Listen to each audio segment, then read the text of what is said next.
মানুষ আসলে ছন্দ দিয়ে কথা তো অনেক কিছু আমি বলতে পারি না।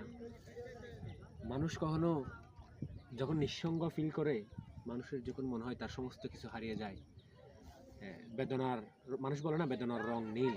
আসলে বেদনার রং নীল না, বেদনার রং হয় মলিন। আমরা যখন মলিন থাকি তখন আমাদের এরকম জায়গাগুলোতে এসে নিজের একটু ভারমুক্ত করা উচিত। হ্যাঁ, আমরা আমাদের জীবনের যে হাজার হতাশা মাথার মধ্যে নিয়ে বসে ঘুরছি, আমাদের তো হতাশার শেষ নাই। হ্যাঁ, হতাশার কি শেষ আছে? নাই তো। কেউ সম্পর্ক ভাঙার হতাশা, কেউ তার কেরিয়ার নিয়ে হতাশা, তবুও তো আমরা বেঁচে থাকি।